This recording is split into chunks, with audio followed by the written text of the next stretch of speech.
decided they didn't want a button check. They want to No get button right checks, into we only it. go. No stop, only go. But this is grand finals. Chester's in the loser's side, Raiden in winners. Of course, this is a double elimination bracket, which means that in order to reset the bracket, Chester will have to go send Raiden to losers, which means we could have potential 6 games, but we don't know what that's going to be like because Raiden is already taking a lot of damage. Now back to you, Tabby. That was a lot.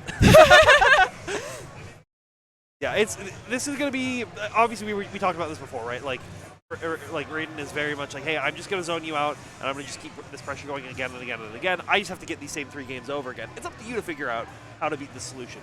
And Chester does have some ways to do it. Like you can see more aggressive use of spending into 2-2C just to get, like, even a neutral 2-2C, just be like, hey, I got to get this armor in, and I got to like find these opportunities.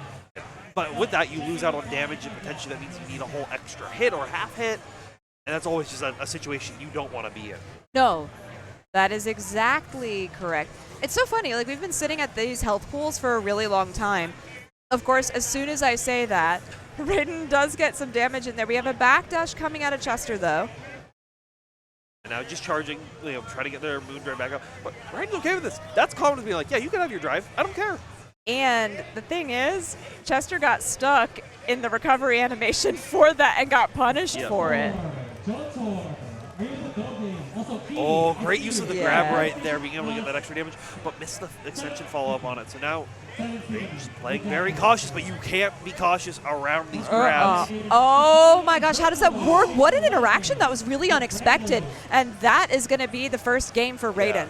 Yeah, you can see Chester be like, gosh darn it, because I don't think they expected that. I love a little, Yeah. Yeah, I mean, I understand why Chester went for that option because it is a command grab. Yep. However, there were just the interaction of the frames and the way that worked with the clashing. Yeah, like Raiden was able to jump out of it. The fact that Raiden was still considered airborne during that whole time was like, even though they didn't look like it, was very interesting. But it's that minutia. It's that stuff that Raiden is prepared for and been in these kinds of matchups before.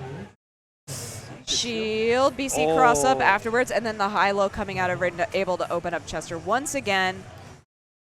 Clean combo. The Red Arc is just, if they have meter, they're going to end with that EX hard knockdown. It's such a great way to get a little bit more damage and be able to set up your pressure afterwards so that you can maintain your turn.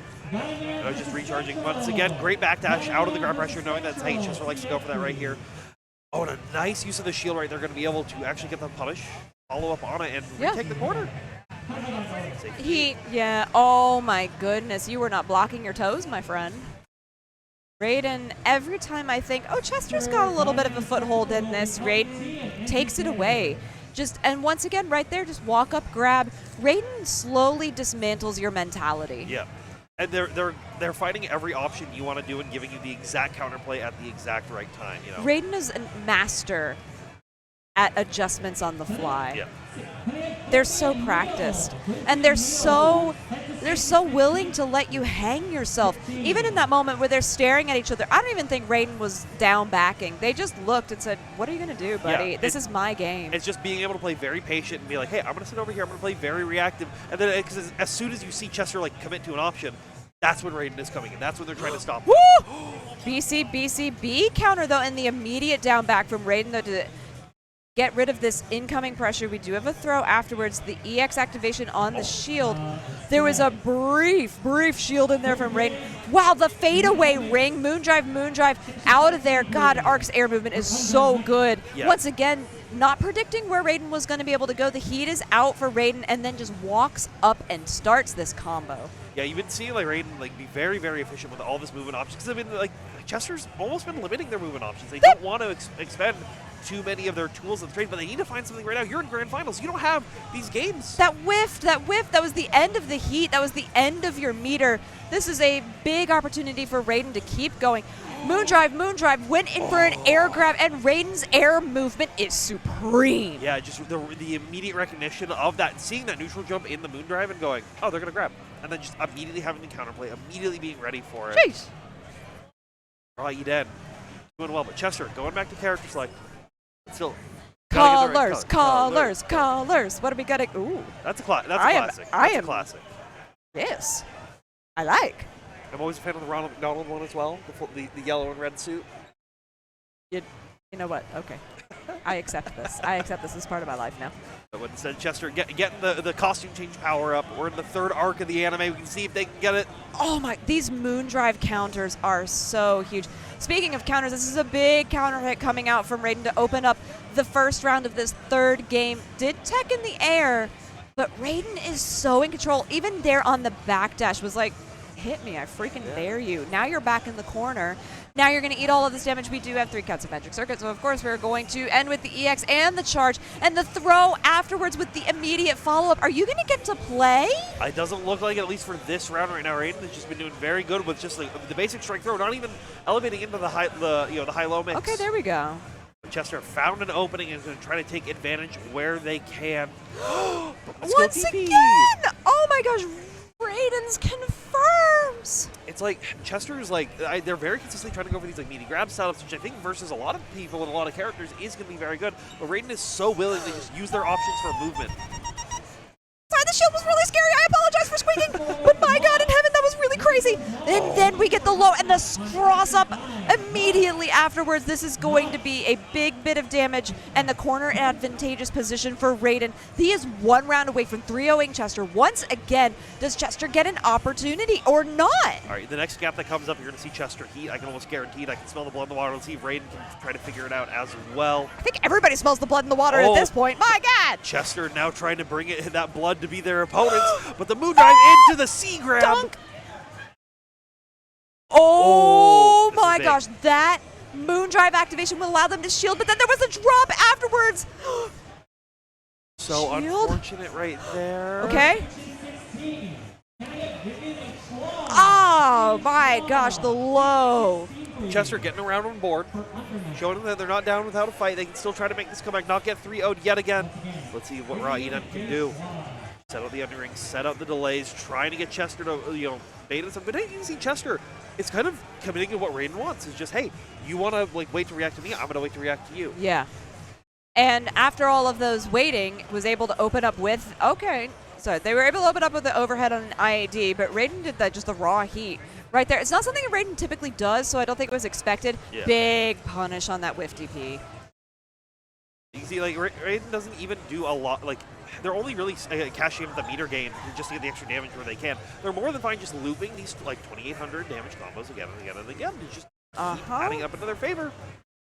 Right now, Kouma pressure, which is so scary to try to gap in between, but a great shield. And the launcher with a tiny bit of delay afterwards.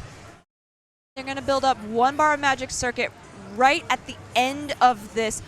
Oh my God, the Moondrive activation with the cross-up afterwards in the air. Raiden is your awaited fate, Melty Blood type Lumina champion. Yeah, excellent work for Raiden. Just these games versus Chester were clinical. It was very much just, hey, do you want to learn how to play the matchup? Come watch this VOD. What you do, and if your opponent, can't play as well as this, you're probably going to be fine. Chester still put up a great fight. There was never a time where I was like, oh, Chester's it's gone. It's not in Chester's favor. Yeah. But it was always Raiden was just one step ahead, just willing to play defensively, willing to just wait back and forth. Oh, you did something? Okay, grab. Okay, strike. Okay, fireball.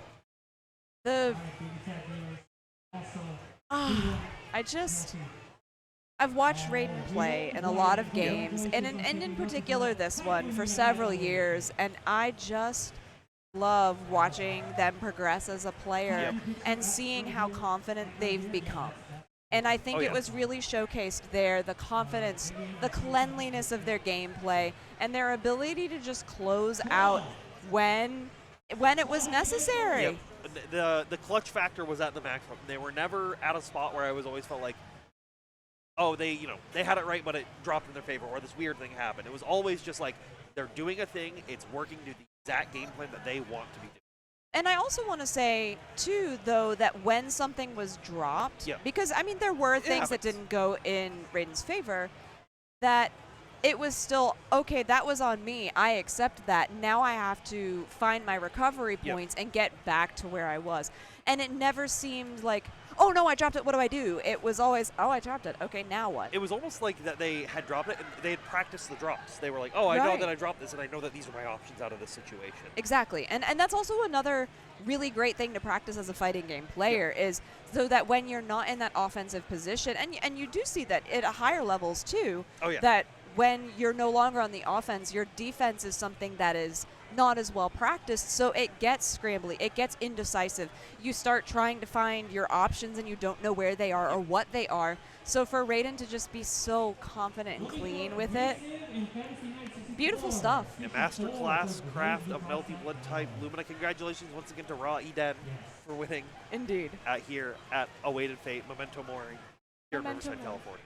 Exactly. And so that is going to do it for Melty Blood type Lumina here on this stream, but don't go anywhere because there are going to be more games. Actually, if you want, bring up all 3 streams. Bring up this one, bring up PlusFramesGG 2, and then go bring up Kraken Atkins stream because we have more fighting games in store for you here at Awaited Fate, Memento Mori in Riverside, California at Game Lab. I am Jadelyn. I'm Tabby. And we'll be back later. We'll catch you.